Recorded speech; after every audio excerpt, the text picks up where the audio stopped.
ईरानी missile हमलों से Israeli वज़ीर-ए-आज़म की नींद हराम। नेतन्याहू ने कहा, मिसाइल हमले अस्पताल और आबादी पर किए गए। तेहरान के जालिमों से इस हमले की मुकम्मल कीमत लेंगे। इसराइली वज़ीर दिफा कॉटस की भी धमकियां। कहा, ईरान के सुप्रीम लीडर को मजीद जिंदा रहने की इजाज़त नहीं दे सकते। खामनाई बंकर में बैठकर अवाम पर हमले करवा रहे हैं। ईरानी सुप्रीम लीडर की हुकूमत को तहस नहस कर देंगे। खामनाई को उनके जराइम के लिए जवाबदेह ठहराया जाएगा। हमले का बदला लेंगे।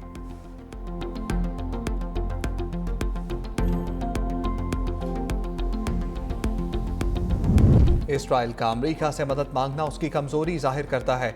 ईरानी सुप्रीम लीडर आयतुल्ला खामनाई ने कहा, सिहोनी हुकूमत के अमेरिकी दोस्त मंजर में दाखिल हो चुके हैं।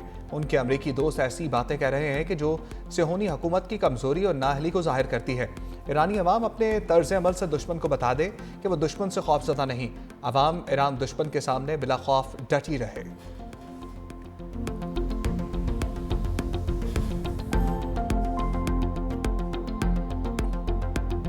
इसराइल के ईरान पर हमले जारी। नतंज, अस्फहान और अरवाक की जौहरी तनसीबात को निशाना बनाया। 2 तिहाई मिसाइल लॉन्चर्स को भी निशाना बनाने का दावा। ईरानी सरकारी टीवी के मुताबिक हमले से जौहरी ताबकारी का कोई खतरा नहीं। इलाका पहले ही खाली करा लिया गया था। तेहरान ने अगले साल जौहरी प्लांट को चलाने का मंसूबा बनाया था। इसराइली फौज का तेहरान में ईरान के दाखिली सलामती के हेडक्वार्टर्स को भी निशाना बनाने का दावा। करवाज और प्याम हवाई अड्डे के करीब भी हमले। ईरानी फोर्सेस ने कहा कि मुतअद्दिद इसराइली ड्रोन्स मार गिराए। ईरान पर इसराइली हमलों में अब तक 639 अफराद शहीद और 1220 जख्मी।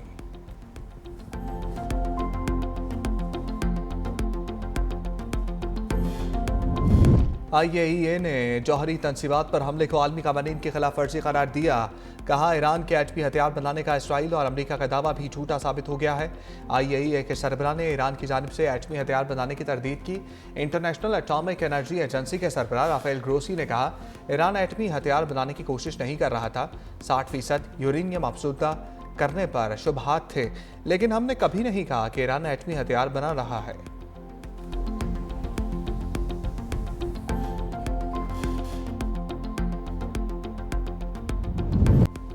अमरीकी सदर ट्रंप ईरान पर हमले से मुतालिक फैसला 2 हफ्तों में करेंगे।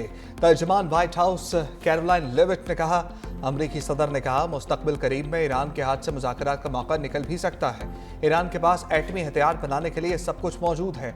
वॉल स्ट्रीट जर्नल ने भी दावा किया कि अमरीकी सदर ने ईरान पर हमले के मंसूबे की मंजूरी दे दी है, लेकिन हतमी हुक्म अभी जारी नहीं किया। ईरान की अहम जौहरी तनसीब फर्दो अमरीकी हमले का मुमकिन हदफ हो सकती है। जवाब में डोनाल्ड ट्रंप ने कहा कि अमरीकी अखबार को आइडिया नहीं, मैं क्या सोच रहा हूं।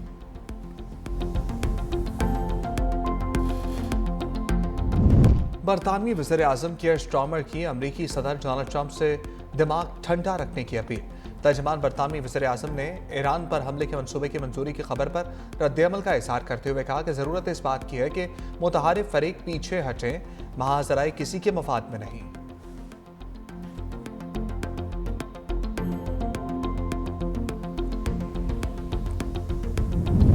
रूस की एक बार फिर ईरान इसराइल जंग में सालसी की पेशकश। सदर प्यूटन की चीनी हम मनसब से टेलीफोन पर बातचीत। दोनों रहनुमाओं ने कशीदगी के खात्मे के लिए सफारती हल पर जोर दिया। सदर प्यूटन जल्द चीन का दौरा करेंगे। चीनी सदर शी जिनपिंग का कहना है कि इसराइल पर असर और रसूख रखने वाले ममालिक कशीदगी कम करने के लिए इक़दाम करें। इसराइल को जल्द अज जल्द जंग बंदी करनी चाहिए। ईरानी जौहरी मसले को मुज़ाकरात के जरिए हल होना चाहिए।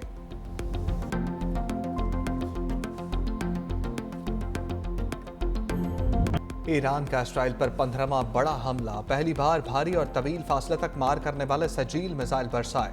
सहराए नकब समेत 4 इलाकों में 6 बैलिस्टिक मिसाइल दाखिल। इसराइल का दिफाई निज़ाम मुकम्मल तौर पर नाकाम। बेरशेवा में सबसे बड़े सेहूनी अस्पताल सोरोका की बिल्डिंग को नुकसान पहुंचा। अस्पताल के करीब वाक़ इसराइली फौज के इंटेलिजेंस बेस्ड हेडक्वार्टर को भी निशाना बनाने का दावा। तल अवीव की स्टॉक एक्सचेंज इमारत और होलॉन शहर भी मिसाइलों की जद में आया। रिहायशी और तजारती इमारतें मुकम्मल तौर पर तबाह हो गईं। हमलों में 25 अफराद हलाक, 137 से ज़ायद सेहूनी जख्मी हुए। ईरानी फौज का इसराइली अवाम को पैगाम। कहा, ईरानी मिसाइल तुम्हें ज़ेर ज़मीन पनागाहों से बाहर एक लम्हा भी गुजारने नहीं देंगे। कई दिन हो चुके तुम लोगों ने सूरज की रोशनी नहीं देखी। सायरन की आवाज़ अब एक लम्हे को भी खामोश नहीं होगी। पाकिस्तान इनकलाब का हमलों की शिद्दत में मजीद इजाफे का ऐलान।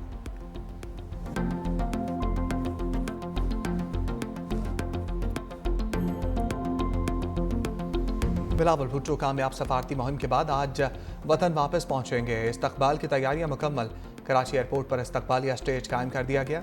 चेयरमैन बिलावल भुट्टो को कामयाब दौरे पर सीनियर वजीर सिंध शर्जील मेमन का खराज तहसीन। कहा, बिलावल भुट्टो ने आलमी सतह पर पाकिस्तान का मौक़िफ़ भरपूर अंदाज में पेश किया।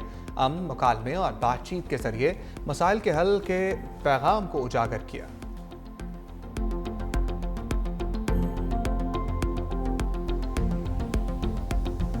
Any federal budget that fails to allocate sufficient resources to disaster preparedness, for clean energy, water conservation and agricultural adaptation is simply irresponsible. Pakistan People's Party, under the leadership of Chairman Bilawal Bhutto Zardari, are proud that we have made 2.1 million flood-resistant houses.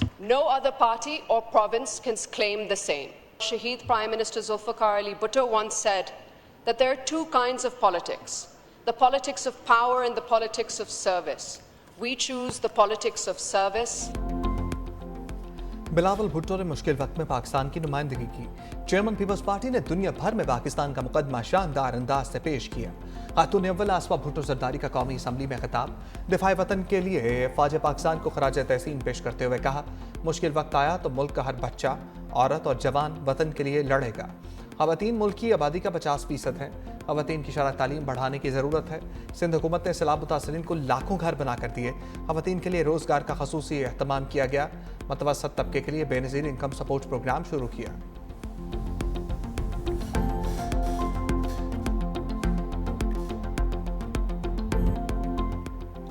Pakistan को खोलकर Iran के साथ खड़ा हो जाना चाहिए। अक़वाम मुत्तहिदा ताकतवर मुल्कों की लॉन्ड्री है। मौलाना फजल रहमान का कौमी असम्बली में खिताब। कहा, ईरान अगर इसराइल को जवाब दे रहा है तो उसके हाथ रोके जाते हैं। इसराइल को खुली छुट्टी दी गई है। हम ईरान के साथ खड़े हैं। यहूद और हनूद एक हैं, ये एक दूसरे के इत्तेहादी हैं। ये भी कहा, जायज़ निकाह के लिए मुश्किलात पैदा की जा रही हैं। ऐसी कानून साजियाँ की गई जिसकी आइन इजाज़त नहीं देता। हुकूमत को जो बात पसंद नहीं आती तो अपोजिशन की आवाज़ बंद कर देती है।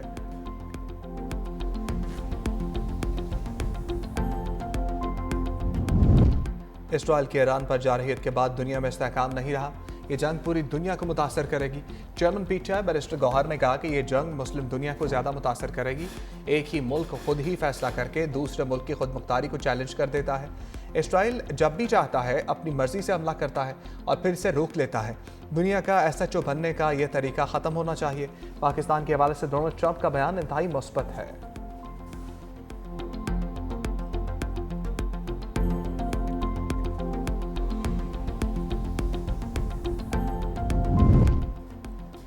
नायब वज़ीर आज़म इसहाक़ डार से MKM वफ़द की मुलाकात। वफ़द में डॉक्टर खालिद मकबूल सदीकी, फारूक सत्तार, अमीनुल हक, जावेद हनीफ शामिल। तरक्याती बजट, हल्का जाती मसाइल और सियासी अमूर पर गुफ्तगू। इसहाक़ डार ने MKM के तहफ़्फ़ुज़ात दूर करने की यकीन दहानी कराई। कहा, तहफ़्फ़ुज़ात बाहमी ताउन के जज्बे से हल किए जाएंगे।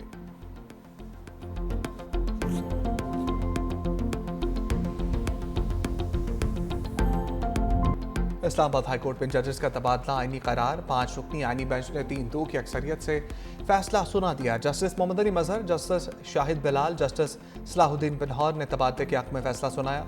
जस्टिस अफगान अख्तर और जस्टिस शकील अहमद का इख्तलाफ। जस्टिस मजहर अली ने मुख्तसर फैसला सुनाते हुए कहा, जजेस का तबादला गैर आईनी नहीं कहा जा सकता। इस्लामाबाद हाई कोर्ट में जजेस का तबादला इनके मुताबिक है। जस्टिस सरफराज डोगर का तबादला नई तकर्री नहीं समझा जाएगा। आईनी बेंच ने इस्लामाबाद हाई कोर्ट के 5 जजेस की सीनियरिटी के खिलाफ दरखास्तें मुस्तरद कर दी।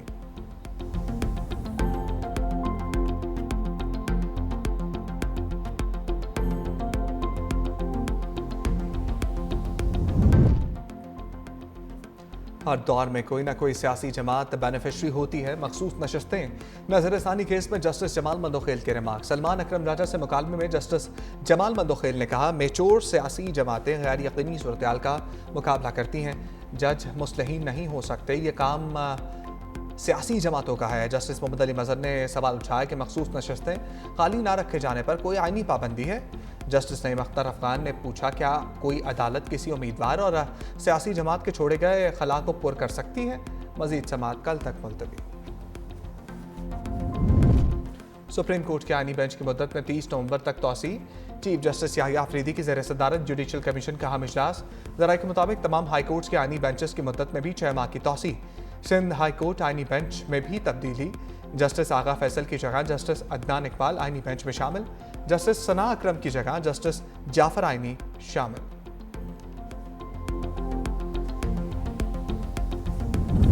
£190 मिलियन केस में अहम पेशरफ्त। इस्लामाबाद हाईकोर्ट ने केस 26 जून को समाअत के लिए मुकर्रर कर दिया। रजिस्ट्रार ऑफिस ने केस मुकर्रर करने की कॉज लिस्ट जारी कर दी। बानी पीछा और बुशरा बीबी की सजा मुअत्तली दरखास्तों पर समाअत भी 26 जून को होगी।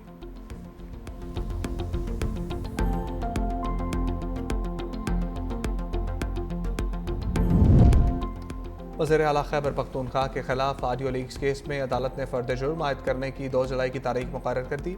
वारंट की गिरफ्तारी मनसूख। अली अमीन गंडापुर ने मीडिया से गुफ्तगू में कहा, पाकिस्तान का निज़ाम दुरुस्त होने तक केसेस ख़त्म नहीं होंगे और ना ही मुल्क दुरुस्त समत में जा सकता है। बानी चेयरमैन, क़यादत और कारकुनों पर केसेस चल रहे हैं जिनमें वक्त ज़ाया हो रहा है। कहा, फील्ड मार्शल और अमरीकी सदर के खाने की दावत से मुतालिक मुझे इल्म नहीं।